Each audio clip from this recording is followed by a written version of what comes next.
ভিকটিমের পিতা পরেশ এই মর্মে এজাহার দাখিল করেন যে তার ছেলে খোকনচন্দ্র দাস পেশায় একজন পল্লী চিকিৎসক এবং পাশাপাশি ডামুড্ডা থানাধীন কেওরভাঙ্গায় ওষুধের ফার্মেসি এবং মোবাইল ব্যাংকিং বিকাশ নগদ রকেট এর ব্যবসা করতেন।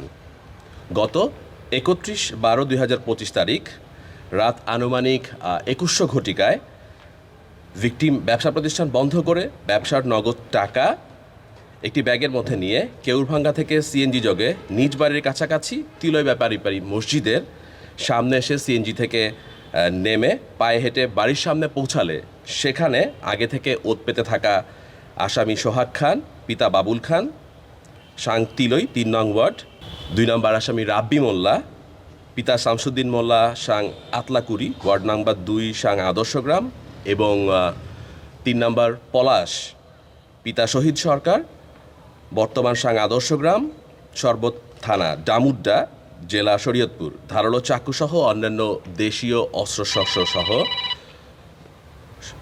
নিয়ে ভিকটিমের পথ আটকিয়ে ভয় দেখিয়ে টাকার ব্যাগ ছিনিয়ে নেয় এবং এলোপাতারি ছুরিকাঘাত ও গুরুতর রক্তাক্ত জখম করে। এক পর্যায়ে ভিকটিম আসামিদের চিনে ফেলায় আসামিরা হত্যার উদ্দেশ্যে ভিকটিমের গায়ে পেট্রোল ঢেলে আগুন ধরিয়ে দেয়। ভিকটিম তার জীবন রক্ষার্থে পাশের ডোবায় পানিতে ঝাঁপিয়ে পড়ে এবং এ সময় আশপাশের লোকজন বের হয়ে আসলে আসামিরা পালিয়ে যায়।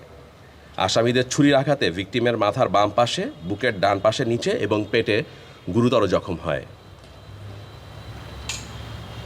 পেট্রোলের আগুনে হাত, মুখমণ্ডল ও শরীরের বিভিন্ন অংশ ঝলসে যায়। অবস্থা আশঙ্কাজনক হওয়ায় তাকে চিকিৎসার জন্য শরীয়তপুর সদর হাসপাতালে নিয়ে যায়।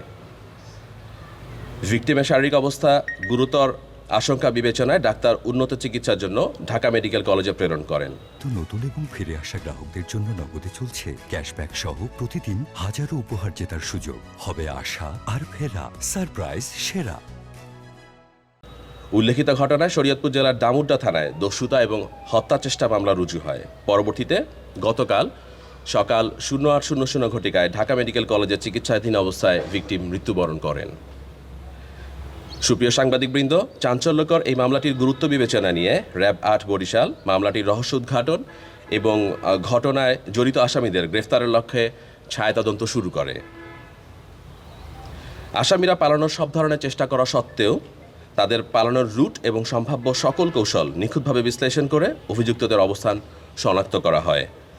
এরই ধারাবাহিকতায় গোপন সংবাদের ভিত্তিতে র্যাব ৮ বরিশাল এবং র্যাব ১৪ কিশোরগঞ্জের যৌথ আভিযানিক দল আজ আনুমানিক রাত 01:00 ঘটিকায় পূর্ব পৈলনপুর, বাজিতপুর, কিশোরগঞ্জ এলাকা হতে উক্ত ঘটনায় জড়িত আসামিদের গ্রেফতার করে। গ্রেফতারকৃত আসামিগণ উক্ত ঘটনার সাথে জড়িত বলে প্রাথমিকভাবে স্বীকার করেছে। আইনানুগ প্রক্রিয়া শেষে আসামিদের সংশ্লিষ্ট থানায় হস্তান্তরের কার্যক্রম প্রক্রিয়াধীন রয়েছে। র্যাব সবসময় সাধারণ মানুষের জানমাল রক্ষায় এবং সন্ত্রাসীদের দমনে প্রতিশ্রুতিবদ্ধ। প্রাথমিক তদন্তে এই তথ্যপাত্রগুলো পেয়েছি এবং বিস্তারিত তদন্তে আমাদের বাকি সব তথ্য বের হয়ে আসবে বলে আশা করছি এবং সেই সাথে ঘটনার আলামত হিসেবে ঘটনাস্থল থেকে এই ছুরিটি ইতিমধ্যেই উদ্ধার করা হয়েছে বলে আমি আপনাদের সবাইকে জানাচ্ছি। আমরা প্রাথমিক তদন্তে যেটা জানতে পেরেছি যে তাদের টাকা ছিনতাই বা এরকম একটা ইন্টেনশন কাজ করছিল।